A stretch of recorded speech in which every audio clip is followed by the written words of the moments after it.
Excuse me, Dan. Can you talk to me, please, rather than... Oh, sorry. Excuse me, is this just a personal attack or is it actually his position statement? Skeletons in the closet. I'm not sure what that's about, but I'm sure there's plenty in some of your closets that might fall out at some point of another. Sorry, Deal with excuse the me, Dan. problem. Dan, sorry, could you speak to the chair, please? Oh, sorry. Now this is hilarious. Now let's watch this snowflake. Reform UK leader of Leicestershire County Council, Dan Harrison, at a council meeting on the 24th of September. Now, Dan Harrison, he practically started off the meeting. Now, did he start by saying that after 5 months of being in charge, we've hit the ground running? No, he just did what all his heroes like him do, you know, like Nigel Farage and Donald Trump, just claim victimhood. Thank you very much indeed, Mr. Chairman. Before I start my comments this afternoon, I'd just like to make comments about the leadership of the Conservative Party. I've been as shocked and astonished with the attitude and the way you've chased down 2 young men, which hopefully is all going to be vindicated, and I just thought it was absolutely awful. The behaviour is just relentless. I've been in politics for many, many years and I've never known such attacks and behaviour from an opposition. It just doesn't happen. They're more normally courteous, they're thought out, or you want to inquire, you'd find out. But this is public pillory of 2 young guys and I just think it's absolutely shocking. And I also think that your behaviour as the people who ran this council for many years, who was in charge of all this debt that I'm going to refer to... Excuse me, Dan. Can you talk to me, please, rather than... Oh, sorry. Excuse me, is this just a personal attack or is it actually his position statement?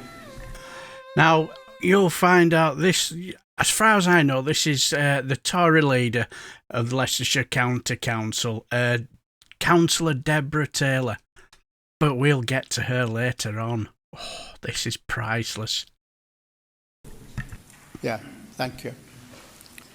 So, I will move on now, but I can't just hide the disquiet and the concern and worries of many people. Mr. Chairman, I do intend to read my position statement verbatim. It's printed in time. We'll just leave it there because of a simple reason.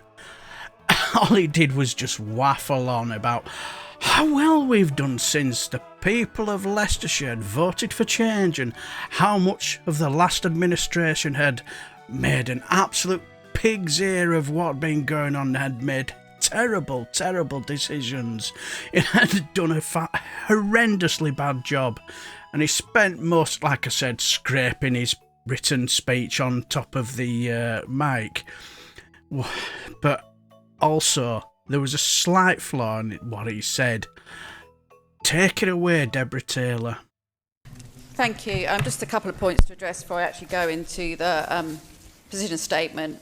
I think when someone resorts to insults and bullying and attack on a person's character, rather than just addressing their differences, these are people that normally resort to that behaviour when they feel out of their depth, unable to show a lack of reasoned argument or lack of emotional intelligence. So I think the leader needs to look at his own behaviour. I have never said in this chamber that young councillors shouldn't be in this chamber, but they should be nurtured and supported, not thrown under the bus. I've championed young people for the whole of the 7 years I was involved in the Children and Families portfolio and supported many young people move successfully into adulthood, so I take no lectures from anyone in this chamber.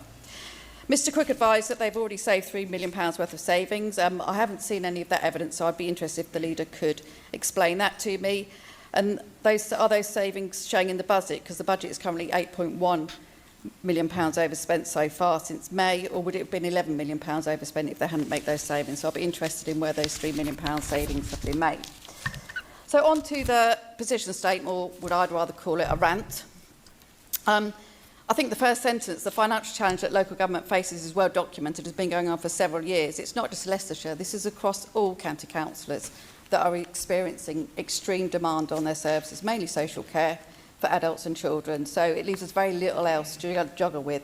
And, you know, the leader's there, but he was part of that administration for so many years, especially under the leadership of his son-in-law. So, you know, he's condemning his son-in-law for the leadership that he did. Sorry, father-in-law. So, you know, it's all been mentioned, the 290 million we've saved since 2010, so I hardly call that tinkering. So I'm not sure what else has got to be cut. And obviously, you know, Reform has said they're doing it differently. That's great. I look forward to a council tax reduction when my bill comes through my doorstep and lands on the mat come April. I think it's already mentioned about the Records Office, vital storage for us. Yes, I completely agree with you. There was a plan in place, several plans in place, but Leicester City have refused to give us the money to move forward.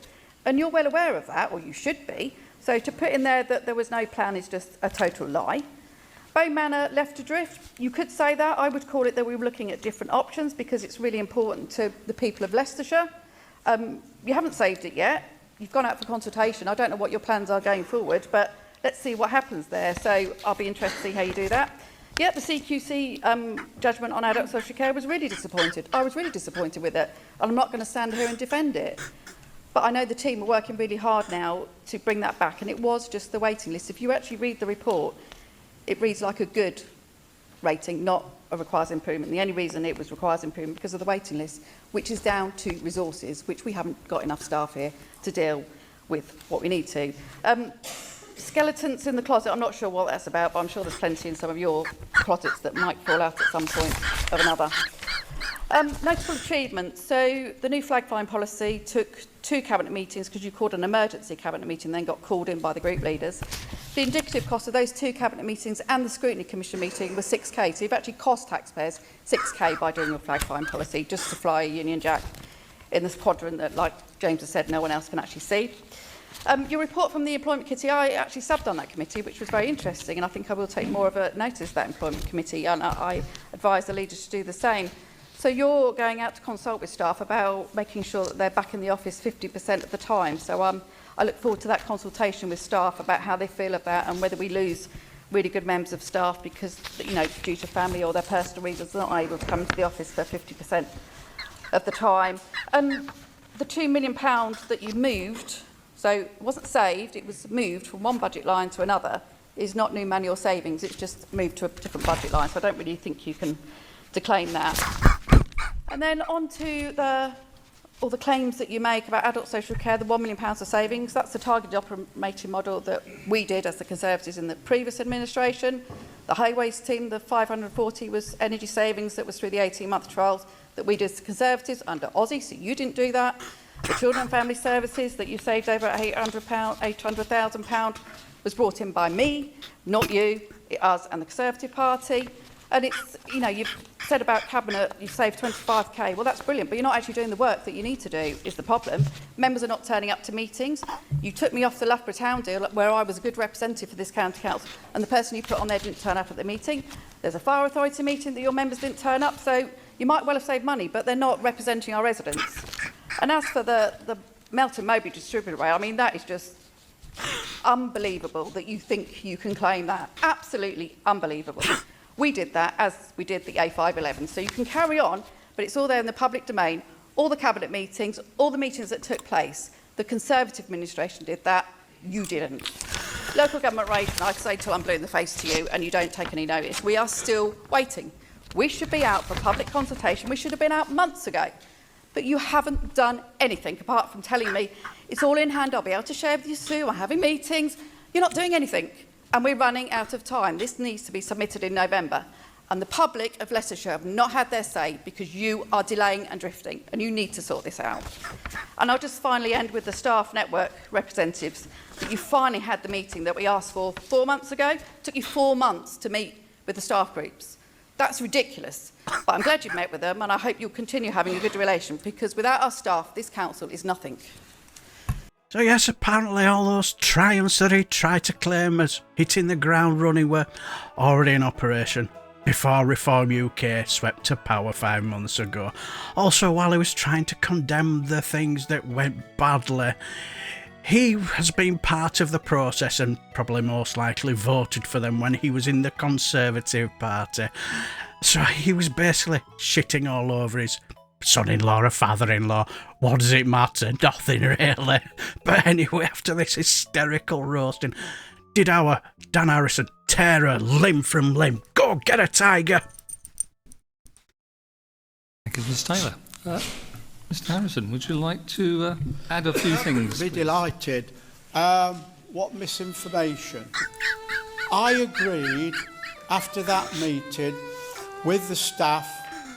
I agreed straight away to meet with them, and I've had to wait till this week.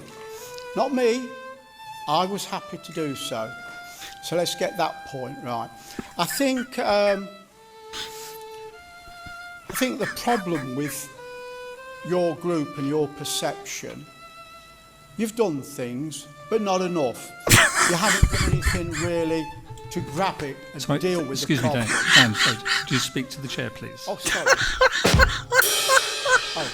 Yeah. Okay, sorry, Mr. Chair. I would prefer, actually. I never thought of that. I'll just leave it here because no, he didn't. He just claimed more victimhood and more woe is me, and stop calling out my incompetence or I'll start to cry. Wow, what a big baby. But the one thing this video conclusively proves, Refuck supporters, you vote for Reform UK, you'll just get the Tories. If you are voting Refuck because of the last 14 years of Tory austerity, you're just voting for those who were either Tory cast-offs who couldn't decide themselves out of a sack that had two holes, one in the top and bottom, or those Tories who helped bring us to the position we are in today, but in this last couple of months decided to stick their fingers in the air to see which direction the wind is blowing and join a party that you might as well just call them the new Tory party. Same policies, same voting record, but just under a different name. But what do you guys think? Let me know down below and I shall bid you farewell and take care, my friends.